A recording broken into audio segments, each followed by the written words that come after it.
welcome to Lab Rats. My name is Andy Walker. I'm Sean Carruthers. And this is the show where we demystify technology, including stuff like printers, like this stuff here. Today on the show, actually, we're going to be demystifying things that print on paper. Very good. Aren't we? Yeah, and not so much, should I buy an HP, should I buy a Lexmark, whatever it is. We really want to, there's lots of different technologies built into these guys these days, lots of options. You go to your local store, it's pretty daunting. If you just want to put ink on paper, like, which one do you choose? Well, there's the lasers, and then there's jets, and I don't know which one to get. Right. Actually, I already got all mine, so I don't care about this episode. It's not about you, Sean. This is not about which printer should Sean Carruthers buy. Oh, well, we'll tell them that. Okay, good. That's helpful. Okay, so this week on Lab Rats, what are we going to do? We're going to demystify what type of printer is best for you. Very good. That's after this. All right, so printers. I mean, oh my God. I was in Best Buy the other day, and there's like these 2 rows of printers, right? 3 or 4 different brands, and they're in every shape and size, and they have these like weird specs on them. And I think if you're going back to school, it's time for you to buy a new printer for your home office or whatever, I think it's going to be very frightening. It is. There's a lot of stuff that you need to know about these things, and just looking at all these raw numbers like DPI and whatnot, it can be really scary. It's scary. Well, we're going to take the scare out of technology today. We're going to help you guys out there and buy your printer. And let's categorize the kinds of technology you're going to encounter, and then we'll get into kind of the use case scenarios, right? Okay. So there's 2 technologies, right? There's a few technologies that are out there, but only 2 that'll hit the consumers. That's dominating, yeah. Yeah, so there's like thermal, so your receipt at the grocery store, you don't need to worry about that. Right. Solid ink printing, that's pretty high-end, you don't need to worry about that. Right. But the 2 ones, as you mentioned, are inkjet and laser. Okay, good. Inkjet and laser. And laser, a little caveat in there, some of them use LED instead of laser, but it's roughly the same idea. Got it, okay. And then there's a 3rd category that you may hear somebody go, well, what about this type? So what's that? The 3rd one is multifunction, and multifunction could be either inkjet or laser, adding to the confusion. But we'll clarify all of that. Okay, good. Let's start with inkjet. Let's talk about how inkjet works. I think that's probably important. Well, inkjet is oddly a very descriptive term for what it is. It shoots jets of ink at the page. So if you have a sheet of paper, it will actually take it has cartridges with little liquid ink reservoirs in them, and it'll actually use either electricity or heat to shoot it at a tiny, tiny little nozzle at the page. And they measure that liquid, and they either superheat it or they agitate it to drive the drop out, right? So there's 2 different, there's piezo and then there's... Piezoelectric and thermal ink. Thermal image, right, exactly. And so they measure, the ink coming out of these things in picoliters. Picoliters. Which is like, super fine mist, really. Yeah, it's even smaller than nanoliters. Is it? Yes. Wow, amazing. So, so these things are basically, and if you think about the best way to describe it is, those Nerf guns you take in the backyard, not the Nerf guns, but like the water guns. Yes. Right, and they fire. That's kind of what inkjet technology looks like at a microscopic level. And it's firing at the page these tiny little droplets as it goes back and forth, right? Yeah, I think I have an image somewhere of the actual print head. It's really, really tiny. Even when you zoom right in on it, you can't see the tiny little nozzles. They're that small. Right. Now, conversely, laser is a very different technology. In fact, it's been around a little longer, I believe. Yep. Or at least commercially, it's been around longer. And it's powdered ink, right? It's powdered ink. Right. So what it does is it shoots the page through the printer, and it draws on the page with a laser or with LEDs these days in some cases, which creates a little section on the page that magnetically, or it attracts the ink basically to those sections, and then it rolls it and presses it in with heat. So it's powdered ink? It's powdered ink. That's very cool. That it fuses to the page. That's very cool. Now, and both of those technologies come in color, right? They both come in color. Obviously, inkjets actually was launched with color, I think.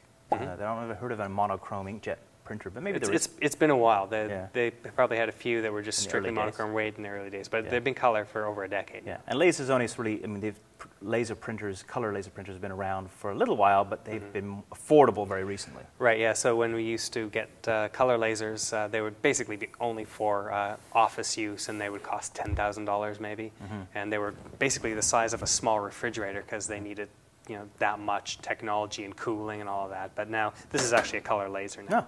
And we're talking like a couple $1,000s for a reasonably good one, and you can get a color laser for $300 now. Wow. It's not necessarily the best in the bunch, but Yeah, not bad, right? Good. yeah.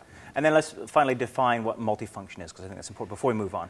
Okay, well, you're holding a multifunction right there in front of you. So these two right here are printers. Basically, you have paper, it rolls through it and emerges on the other side with an image from either the inks shooting at it with jets or with the laser sticking it with toner and all fusing and all that stuff. Right. That adds a couple extra functions to it. So it could be an inkjet, it could be a laser, but it also adds the ability to scan. So if you open up the top here, there's a little surface here where you can place something to photocopy it, Grandma's chocolate cake. right? So you can make a copy of that. Yeah. You can scan it to your computer over a USB connection. Yep. Or you can fax something through these usually. Right. Has a little control panel. These guys have the LCDs on them, that sort of thing. Right. And so they're designed. There are actually multiple devices in one that actually is centered around a printer. Right. Right. Okay. Good. Good stuff. Okay. Good. So that's kind of definition of the different technologies, right? So let's sort of talk about which one. How do you choose one? What are the use case scenarios? And I think we probably should start with inkjet because that's what people perhaps might gravitate towards initially. Right. So the inkjet is the cheapest of the bunch, really. You can get them for like almost $10. You can get it's almost free in some cases. Yeah. And the ink is what costs you the money when you replace that. But it's relatively inexpensive, so it's good for occasional use, really. And what it's really good at these days, in the early days, it wasn't particularly good at anything except for getting the ink on the page and seeing this sort of rough approximation of an image. Now it's really good at photography. So if you put a photo to this, it'll actually be indistinguishable from the kind of photograph that you would get from the professional photo lab these days. Right. In fact, unless you had an electron microscope. I would imagine some labs are actually using inkjet technology to print. Yeah, I think a lot of them are, in fact. Yeah. Really high-end inkjet technology. Sure. Actually, incidentally, on the inkjet world, there is actually there are devices called fast prototypers, which actually build things in plastic using inkjet technology by spraying the elements into to build like product prototypes and stuff like that. Yeah, we actually did see one of those in Vancouver. One of the universities, I think, was using this for architectural designs. So they would create a 3D model of it and just build it in layers using an inkjet style printer. Right, cool. Really fun. So you can't do that with these, though. No, you can't. No, just use printing. But here's the thing, is right. So if you're looking for a printer that's going to print gorgeous photographs, it has low volume, right? Not enormous volume. You don't want to not print thousands and thousands and thousands of prints. Just a few hundred per month or so. And you want a low-cost startup, like the initial cost, and then liquid ink that you replace ongoingly. The inkjet's kind of for you. Yeah. It's a hobbyist photo printer. Yeah, and this is the thing, it's got to be occasional. Like, you can't really, if you're printing like hundreds and hundreds of photos every month, especially if they're going to be 8x10s, well, you might want to rethink this whole concept. It's not going to be that cheap because ink inside these reservoirs is some of the most expensive liquid in the world. Is it really? I'm not going to say it's the most, but it's really high up there. When you're getting a tiny little cartridge here that's like $60, well, just do the math. How much per milliliter is that? This is more expensive than liquid gold, probably. Potentially. Depends whether you're talking about the cleaning solution or the actual metal. Right, absolutely. That's good. All right, so laser, obviously. I always think of laser as a traditional business technology. My wife is a real estate agent, so she's printing lots of text documents. So, I mean, laser is, I guess, high volume black and white, no? I'll just get this one out of the way. So we were taking a look at that one. Thank you, Matt. So this right here is a laser, and it's a little bit too big there for our close-up camera, but you can take a look at this. So laser is traditionally a business technology, as you say, and it's my bad. So you okay over there? Yeah, thankfully it wasn't one of the printers. So this is traditionally business technology. It's cheap to print per page. So when you print full color on an inkjet, you're using a lot of ink, and with it being so expensive, it's a problem. Yeah. With this one, it's not quite as expensive. You can actually get through about 5,000 pages on a color cartridge, potentially. So there's a big drum in there, right? Is it? Yeah, there's some big drums in here. Let's see. These are the tanks right here. Tanks of toner? Tanks of toner. Right. Don't have the best angle at this, but this is basically all ink in here, powdered ink, and it goes through into the thing and then fuses to the page. Right, and you should mention this is actually a color toner. Color. Like some of the black and white ones will have a big, long, cartridge like that. Yeah, right. So this one splits it up, and that's one of the things that they're doing in inkjet as well, is they're splitting it up into multiple cartridges. So you have C, M, Y, and K. So that's cyan, magenta, yellow, and K for black. K for black. And that allows you to only replace the color that you're running short of. And between those 4 colors, you can create pretty much any image you want. So if you're making a lot of sunny images, yes, printing a lot of sunny images, then you're just going to replace yellow. You replace the yellow. If you're printing a lot of the sky, you're going to be replacing the cyan right. a lot more. And if you're just printing a lot of text, it's going to be this one. Right. Now, this is a color one. If you're doing like a lot of printing of documents, like your wife in real estate, or if you're a student printing a lot of coursework and essays, or even if you're writing a book or something like that, you're probably going to want one of these because you'll quickly break the bank trying to do this with an inkjet. Every time you replace that cartridge, which is good for maybe a couple hundred pages at most, with very little coverage, you're going to be spending another 60, 50 bucks maybe for the cartridges. If you replace them all, it's going to be very expensive. I bought her a Brother printer, a Brother laser printer, $99 it cost. The replacement cartridge, and it's black and white only, mind you, $120. These are Canadian prices, right? But I mean, roughly equivalent in American. Take 10% off for American prices. You know, so, and that thing goes forever. Thousands and thousands and thousands of prints. It's an amazing deal. You look at the replacement cartridge cost, and this is something you have to do the math on when you're at the store, and you look at the replacement cartridge and you see one of them, and how much did the replacement cartridges cost for that? 120. 120, and you might say, that's twice the price of an inkjet cartridge. No way, I'm getting inkjet. But except for the fact that 50 pages on the inkjet, 5,000. 5,000, yeah. For the the laser printer. So small home office, business volume, with in case of color, occasional color use, maybe nice color presentation documents, not necessarily photos. Although I guess you could print photos and frame them, but yeah. You know what? These are getting better all the time. You can actually print photographs on these things that look not so bad, and they're not going to be anywhere near as good as the inkjet. They're just not set up to do it that way. Right. But they will look pretty good. Okay, good. All right, we'll hoof that one off because I want to talk a little bit about multifunctions. You want to grab this one, Matt? Try not to drop this one. No. Okay. That one's a heavy one. That's one of the other things is your laser printers are usually a lot heavier than the inkjets. That's true, yeah. All right, so multifunction. Let's talk about who is going to be the multifunction customer here, do you think? Well, there's a few different types of people that could use multifunction, but I think the people that are going to need a multifunction are the people that are going to be at their home office. So people that are printing a lot of documents and doing nothing but want to go with laser. But if you're going to be doing things like scanning, faxing, doing a lot of things that require in and out of documents to and from, then this is a great choice because you can actually take a document, print it, sign it, scan it, fax it. Or attach it as a PDF. Or attach it as a PDF, and this will do it all. So you just raise this up, and I'll just show the scanning surface here a little bit. So it's just a typical scanner bolted onto a typical printer. Right, right. So we've got a scanner, we've got a fax machine, we've got a printer, and I guess we've got a copier too. Yeah, and one thing you want to pay attention to with these multifunction units is how it faxes. Some of them actually have an actual telephone line in the back. A lot of them do it through your computer. Through the modem, and that's maybe becoming less and less common these days now that people don't have fax modems anymore inside their computer. Right, makes sense. So I think perhaps, as you said, Soho offices, small home office, people that are spaces of premium. I think students. This is ideal for students. Small dorm rooms, especially if they're doing a lot of visual type, communications and that sort of thing. Makes a lot of sense for students too.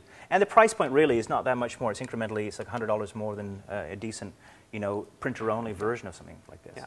Right? Yeah, not too bad. The one downside I would say about these multifunction units, though, no matter whether you're a student or a home office user, is everything is bolted together in one. So if you have a problem with this, it breaks. Say the scanner breaks on top of this and you need to send it in for repair. Well, guess what? There goes your printer as well. And fax, So with your fax machines. So it can be potentially a problem if there's a problem with the unit itself. Got it. Although they're about $200, $300 each these days, so warranty or go get a new one. I mean, for some people that would be an option. Yeah, it's an option. It's a little bit environmentally irresponsible. But yeah, they're almost disposable at this point. All right. In summary, inkjet, $100 to $200 typically. Inks about $80 to replace on one cycle. Your laser runs what, $100 to $300 again.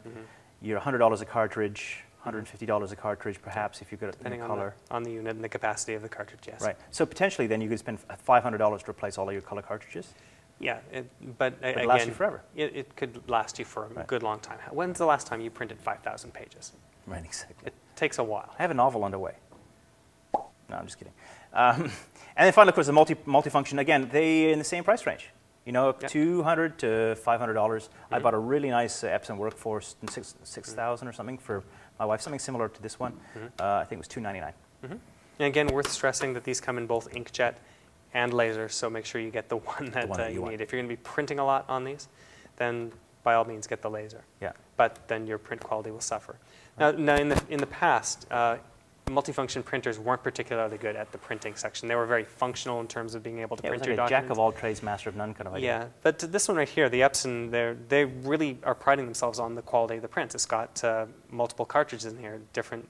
We talked earlier about cyan, magenta, yellow, and black, and this one actually has shades of magenta and shades of cyan in there for really good photo resolution and a wider range of color. So these Right. ones are getting a lot better these days at printing your photos as well. So you don't necessarily have to compromise on that, but then if you're just printing your documents, you're getting faxes in from the spammers down the block that keep sending you all of that crap about replacing your toner, Right. then you're going to go through a lot of money on ink. Okay. All right, well, let's take a break while you go and change your toner, and we're going to show you an ad.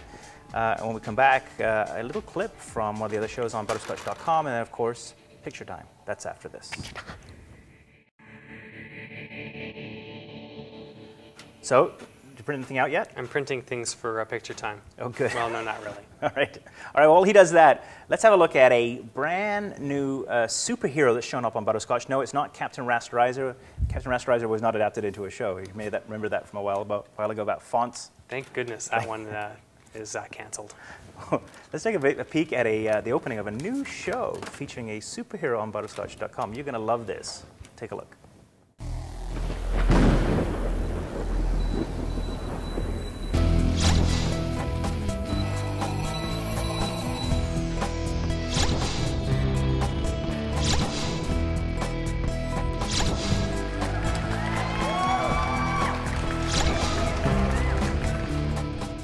So that's Pimp My PC, new show on Butterscotch.com. Check it out.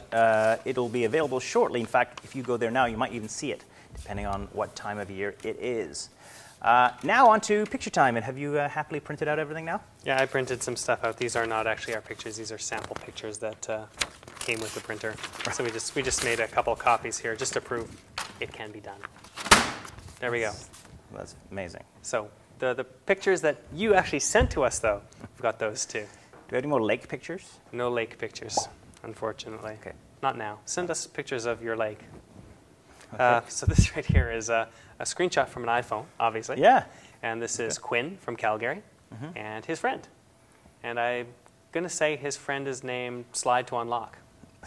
Yeah, it could be. Send us the name of your friend when you Yeah, send that's these things in with your friend You're right. or Good. your lake. Send us the name of your lake. I like the innovation, though. It's very good. It's not just a traditional picture shot of somebody. It's, somebody used an iPhone, they did a capture. It's very clever. And you know how to take these pictures. You know. I know you know. I do, yeah. It's, where's my iPhone gone? You hold something down, you push something else down, right? Oh, it's right Yeah. here. Let me show you. I turn it on. I won't go on. I turned it off for the show. You show me. Essentially, you hold down the power Show it button down here. You hold the power button at the top, and you do this at the bottom. Oh, this is Matt's stopwatch. You press the two of them at the same time. It'll go white like that, and basically you took a picture of it. There you go. See Prove that? your overtime. Or if you're over time. Okay. Yeah, we're taking too much time here, so All let's right. get to this. All right. Anyway, so Who else? thank you, Quinn, for sending that. I'll also have a picture of Tony, who is from Croatia. And this is a picture of him. Again, this is another one of our guys in shorts from Europe. Guys, it's part of our Guys in Shorts from Europe series. Yes. Very good. Okay, good. So there you Well, go. if you're a guy in shorts in Europe, you can send your pictures too. Please put on pants before you take pictures and send them to us. Or don't. See if we care. At labrats.tv. A bit more simply. Feedback at labrats.tv. Very good. Okay, good. Well, thanks for tuning in this week. It would be foolish for us to be here if you weren't out there. My name's Andy Walker, I'm Sean Carruthers. and we'll see you next time. Are you ready?